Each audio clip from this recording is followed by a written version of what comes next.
be the final portion of the hammer, as long as I can get this done quickly. I'm going to be making a cross in here so that the cross stands out.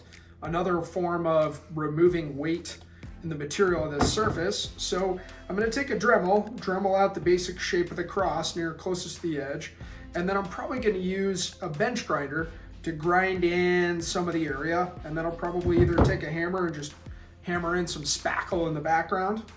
And then I'm going to be taking this sledgehammer, cutting it to about a reasonable grip length for the hammer, and I'm going to be, I've been told that the better hammers have a flattened surface on this side and this side, leaving the front and back rounded. But these flattened areas in here make it a little less grippy for people with, moderate size hands. I might even have small hands. And also allow you to get a little less friction over the entirety of the hammer when you're trying to easily go up on a stroke and come down. So obviously I start by just cutting the handle and getting it to the right size. Now most hammer handles come in and they're just too short. So a lot of the forging hammers are longer than you would expect.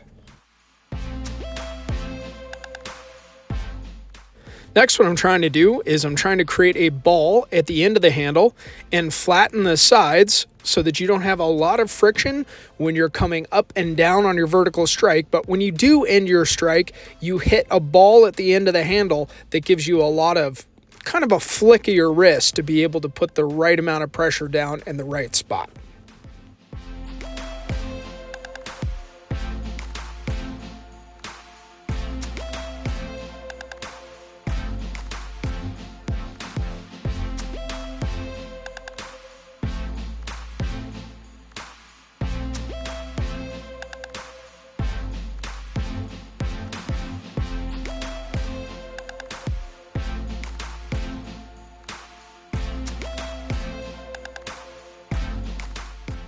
After I got the cross drawn out, I went over to the bench grinder and I thought I'd be able to get a lot of good ground action. Don't use this tool at all for this.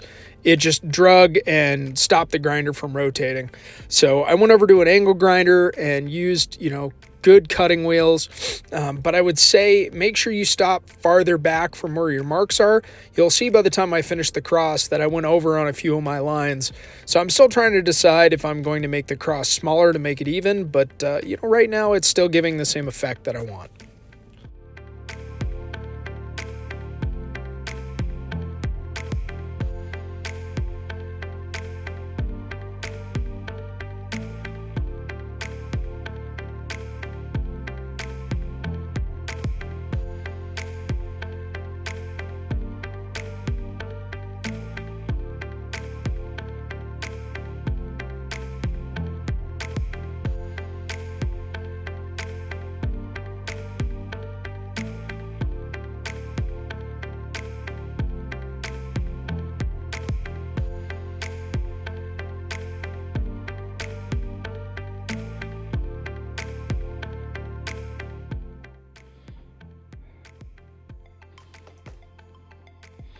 All right, here we go.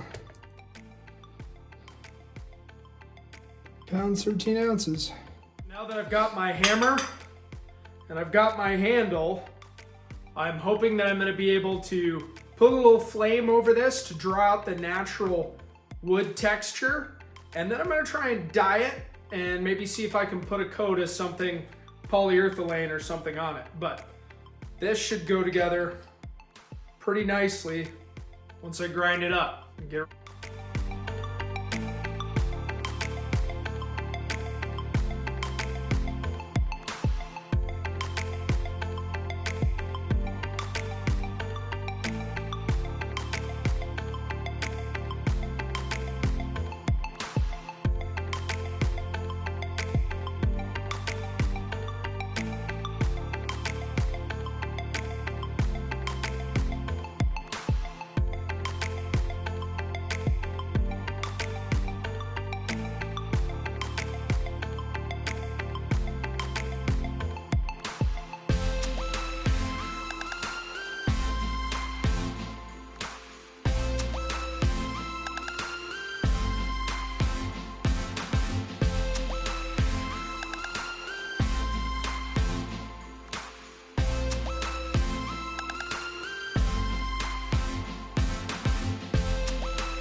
this is just a satin acrylic paint that was recommended to me to mix in with epoxy actually.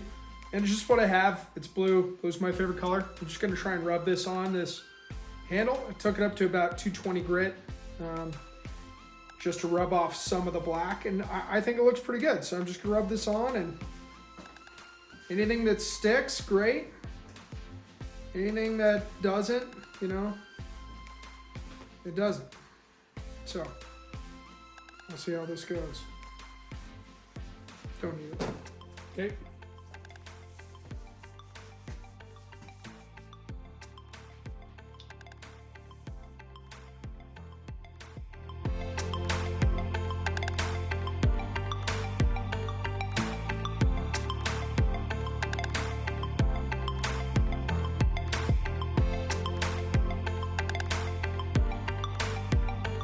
Gotta lighten it up some. Yep.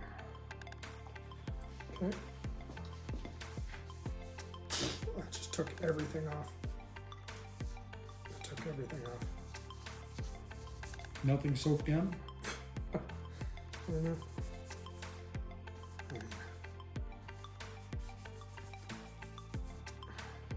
put a little more dye on it, on the alcohol area, and on the alcohol rag, and hit it again.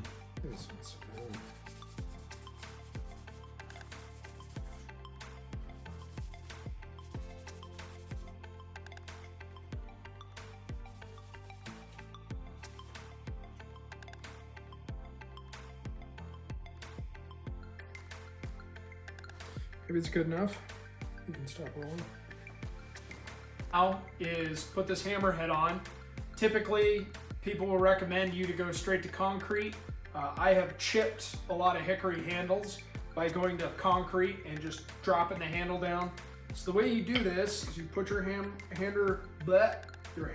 on your handle the way that you like it, and you do a combat drop. And a combat drop is where you just take this somewhere towards the middle in the base and drop down and let the weight of the hammer collapse upon the staff. And I do it on rubber again so it doesn't crack. Okay, now that we've got that cemented about as good as it's gonna situate, grab your wood wedge.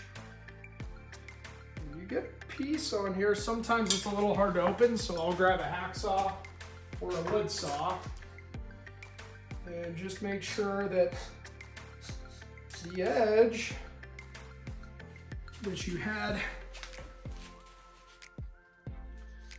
to open can get the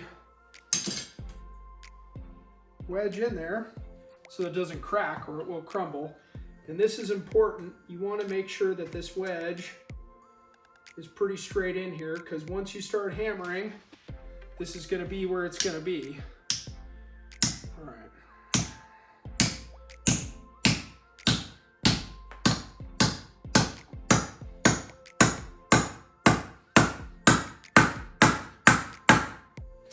Then you hammer this handle all the way in. Now, some people will say, cut this off the top. What I'm gonna do now is I'm gonna cut the top off, flat and even, with this wedge fully placed down the center. And then I'm gonna drive this steel wedge in the center of these two. So here we go.